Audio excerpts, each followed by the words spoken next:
can to rise. If you are currently serving in the service or been honorably discharged, you may perform the hand salute. Thank you.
You may be seated.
Mismor le David, Adonai roi lo echsar.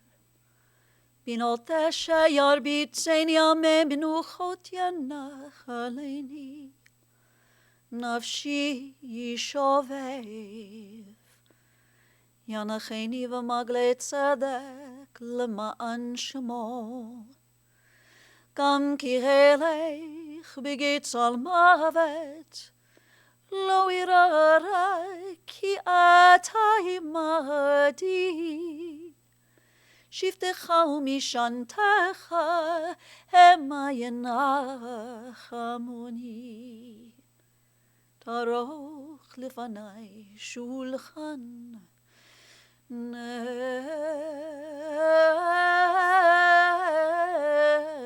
נגד צורריי. תשענת בשמן ראשי כוסי רוויה,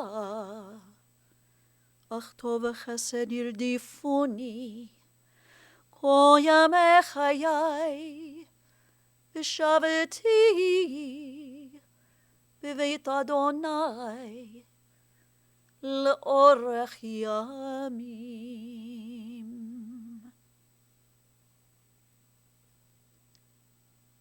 I have chanted for you the words of our 23rd Psalm. As we seek comfort and solace on these most difficult days, we often turn to the psalmist, and so at this moment, I ask those of you who wish to please recite these words with me. The Lord is my shepherd, I shall not want. He maketh me to lie down in green pastures. He leadeth me beside the still waters. He restoreth my soul. He guideth me in straight paths for his name's sake. Yea, though I walk through the valley of the shadow of death, I will fear no evil, for thou art with me. Thy rod and thy staff, they comfort me. Thou preparest a table before me in the presence of mine enemies. Thou hast anointed my head with oil. My cup runneth over. Surely goodness and mercy shall follow me all the days of my life, and I shall dwell in the house of the Lord forever. In the rising of the sun and in its going down, we will remember him. In the blowing of the wind and in the chill of winter, we will remember him. In the opening buds and in the rebirth of spring, we will remember him. In the blueness of sky and in the warmth of summer, we will remember him.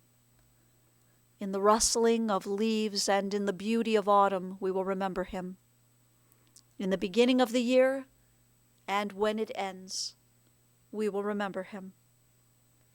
When we are weary and in need of strength, we will remember him. And when we are lost and sick at heart, we will remember him. When we have joys we yearn to share, we will remember him. So long as we live, he too will live, for he is now a part of us, as we remember Dr. Seymour Reifman. To his children, to Joel and Anne, also to Perry and Joe and Suzanne. And I know today our hearts join together as we remember his son, Bruce, of blessed memory.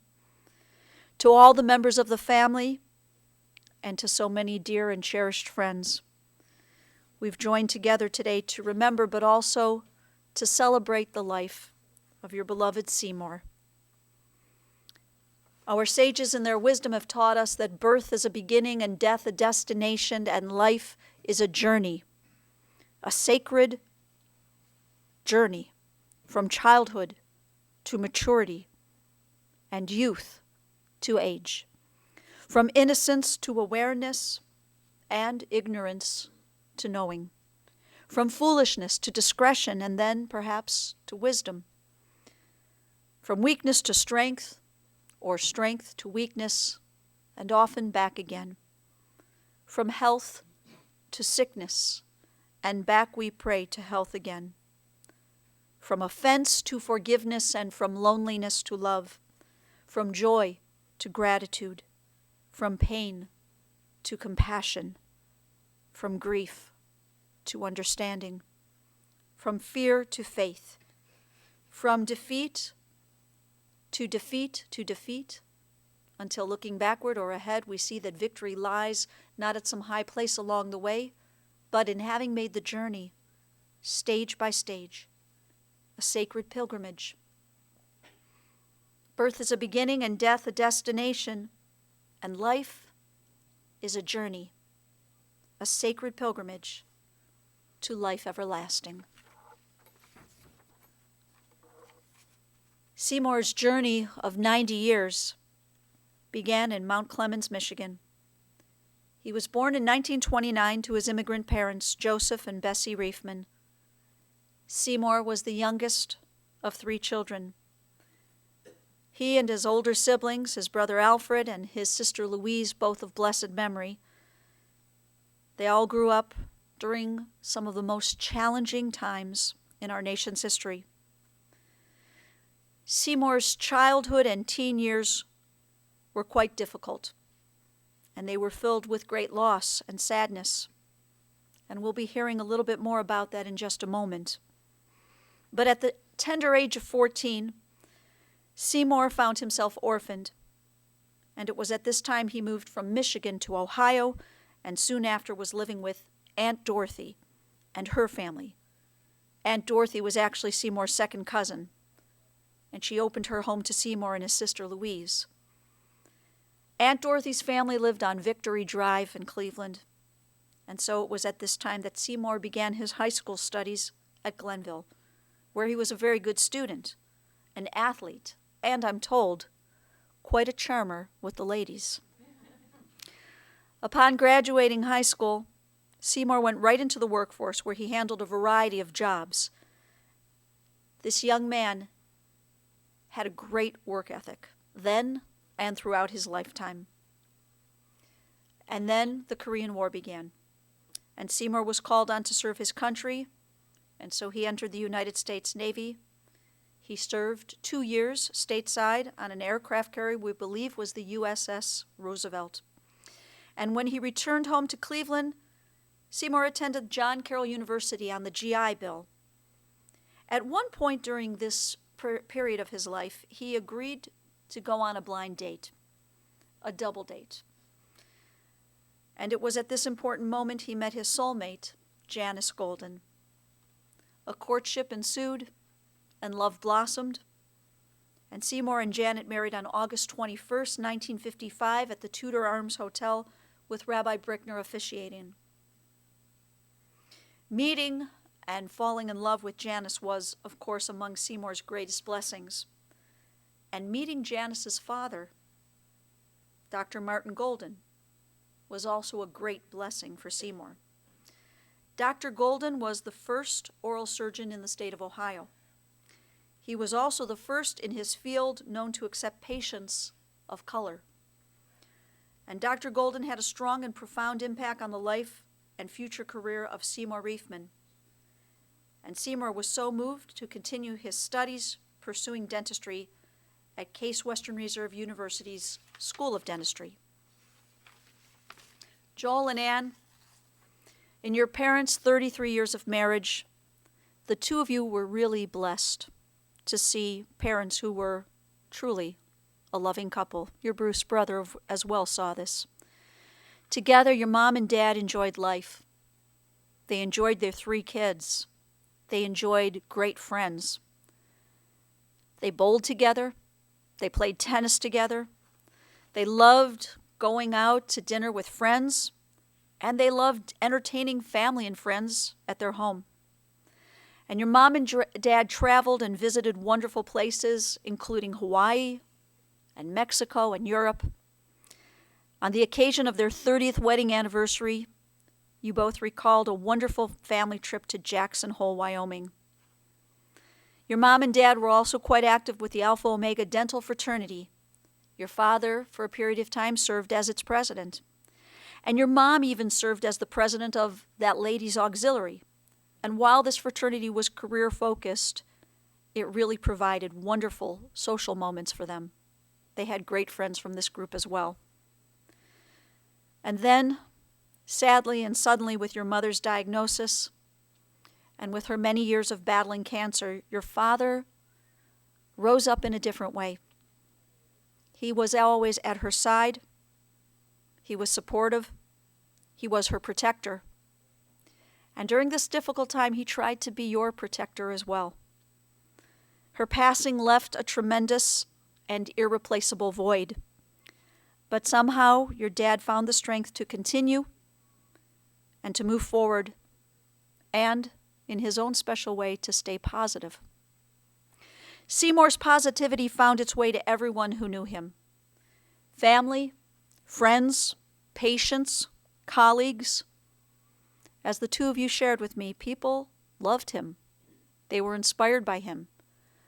And whenever you would meet somebody who knew your daddy, I think as recently as just a couple days ago, people would stop you and remark what a special, special man your father was. Joel, you and Dad shared a love of football, the Cleveland Browns, sometimes cheering and maybe sometimes crying. But you remember as a little boy going to so many of those football games with your dad.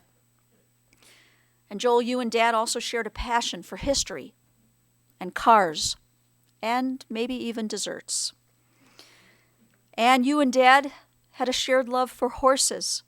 With you as an equestrian, your heart felt very full, knowing that your father, when he was well into his 70s, I might add, your father had come to discover the wonder and beauty of horses. He even had a favorite horse, Louis. Seymour loved that horse. He and Louis seemed to have a great respect for each other. And Seymour also loved other four-legged creatures. He loved dogs, especially his poodle Dodger.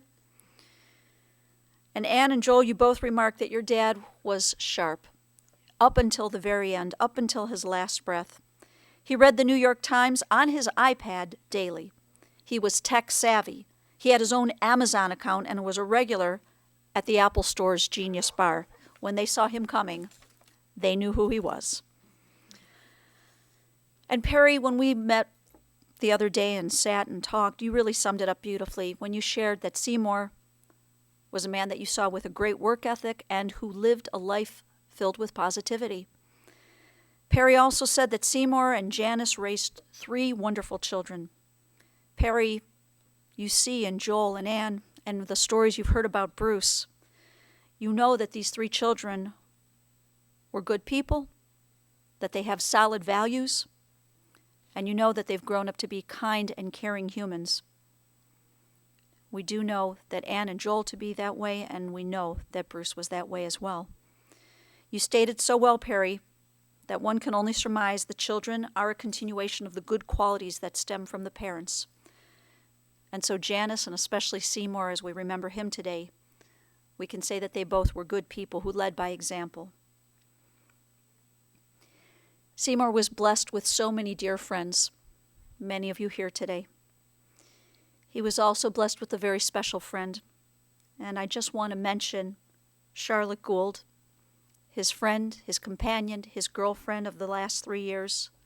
Charlotte, the family expressed to me the happiness that you brought to him through your support, companionship. This meant so much to him in these last few years of his life. Our tradition teaches us that words which come from the heart enter directly to the heart. 2 family members have words in their heart they want to share with us today. First, I would like to call on a very dear and special friend of the family, Dave Hutzel.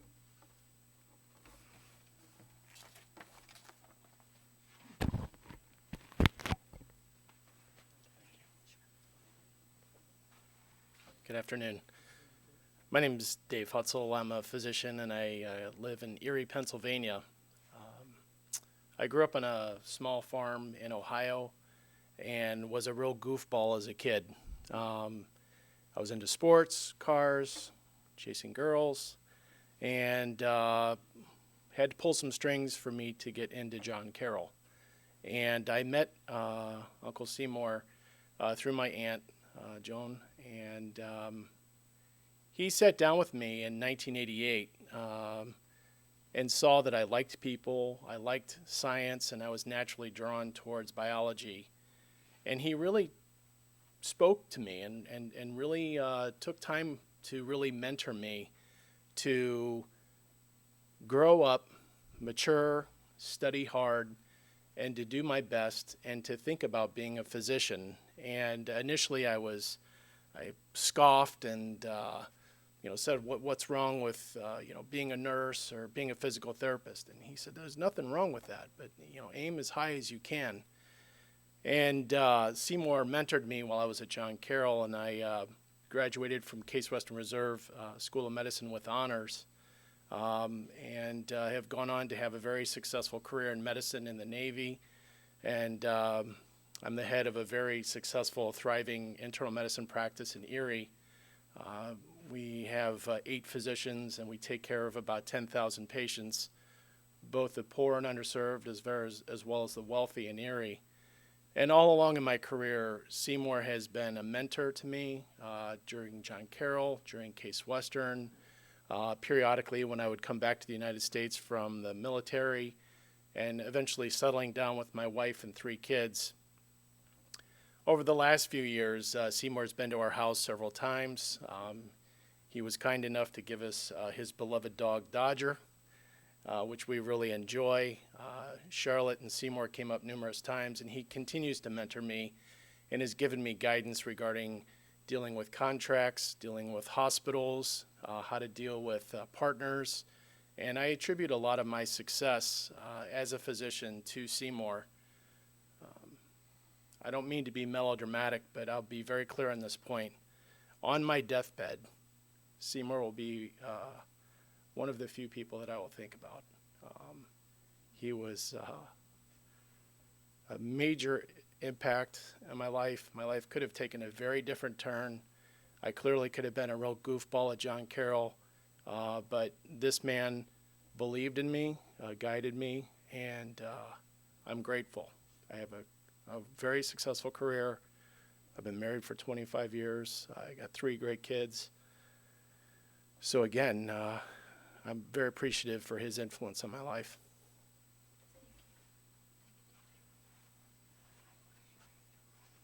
Thank you, Dave. And I'd like to call on his son, Joel.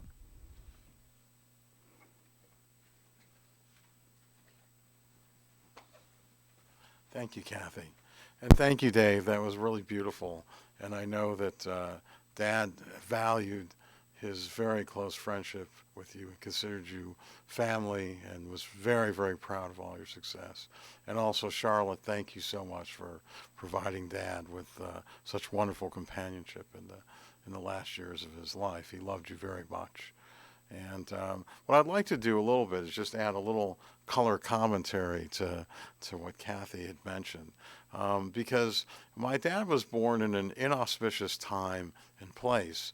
He was born a month after the stock market crashed. And his mother and father were immigrants. His mother was morbidly obese. His father was, like so many immigrants, a very proud veteran. He fought in World War I. And he was involved in exchange of chemical weapons with the Germans. And he came out of that battle never the same and never fully functional. And so they did menial jobs, or he did, at the baths in Mount Clemens, Michigan, which is was then a down-on-the-luck spa town outside of Detroit, and now is a down-on-its-luck suburb of Detroit. But so there they were, and one of the things I remember is that unfortunately it's not available, is a photograph of them, and they were the neighbors you probably didn't want to have. Their house was ramshackle. Instead of a lawn, they just had a few clumps of grass. The trellis was broken. My aunt's dress was literally a rag tied together. But what really affected me in the picture is how happy they were, and they were smiling, and they were very proud to be Americans, and they were proud and confident in the future of their children. And indeed, my dad's oldest brother became a very prominent physicist. Unfortunately, died early as well, and was personally worked with Oppenheimer and Teller, and then his sister, who enjoyed a long life and passed away last year at 93. She was a very talented artist, and also ran with her husband, late husband, Dr. Bill Friedman, the Mycological Society of San Francisco. She published a very famous mushroom cookbook. And then there was Dad.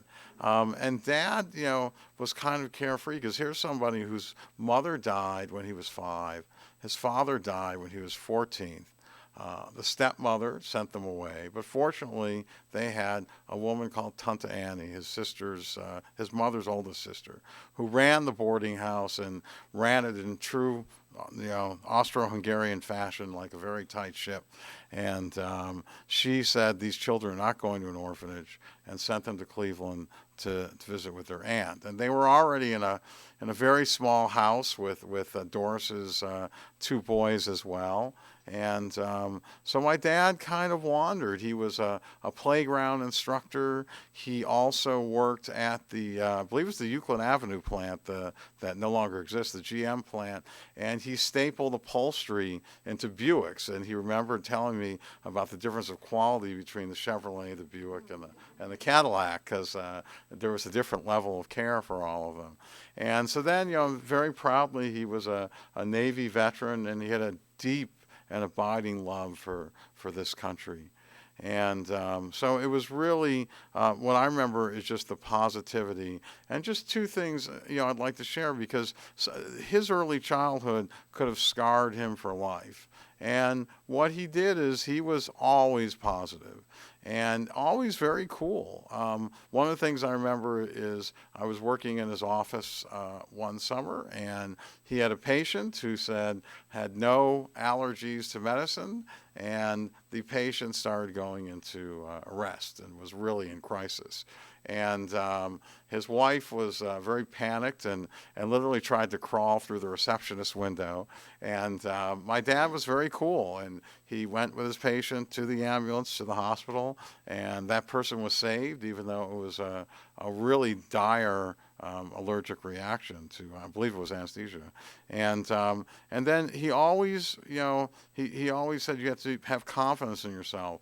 When I was defense counsel, I was a JAG in the Air Force. It was my first trial, and I was expressing doubts about my abilities, and he said, well, you better believe you're the best there is. You might not be, but you better believe it.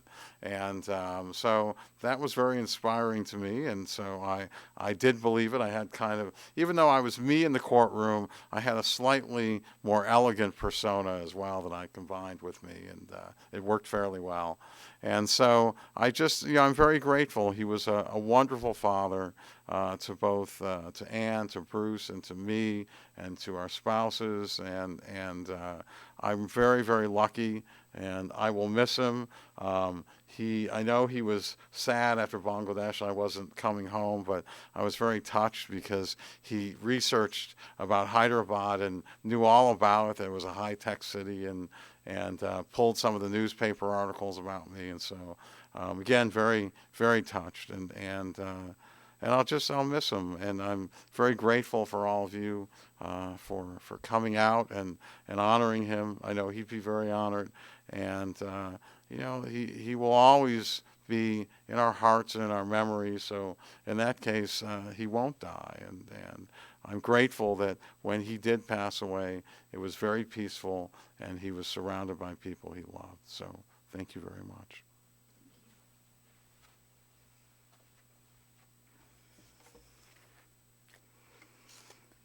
When I come to the end of the road, and the sun has set for me, I want no rights in a gloom-filled room. Why cry for a soul set free? Miss me a little, but not too long, and not with your head bowed low. Remember the love that we once shared.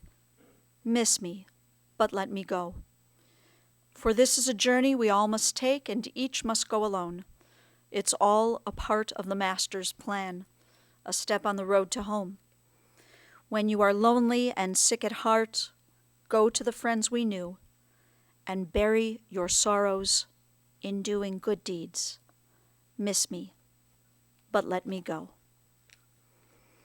As you are able, I invite you to rise for the memorial prayer, the El Malei Rachamim.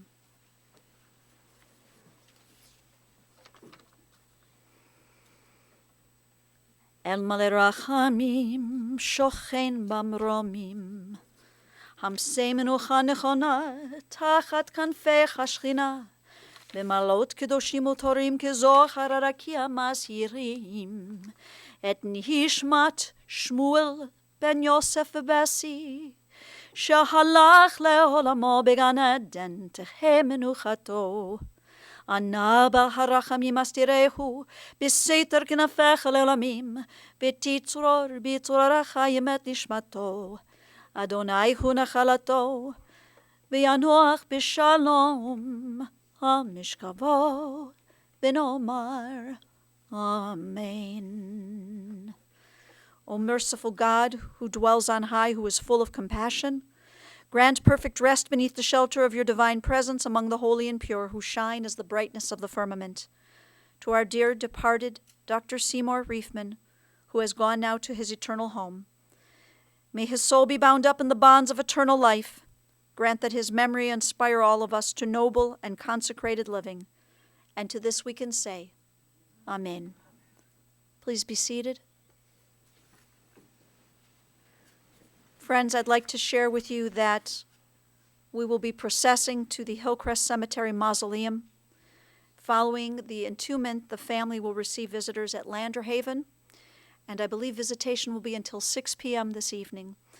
Anyone wishing to make a contribution in memory of Seymour, the family has suggested that you might consider either the John Carroll University Scholarship Fund or the Case Western Reserve University Scholarship Fund. On behalf of the family, we thank you for your love and support on this sad but important day.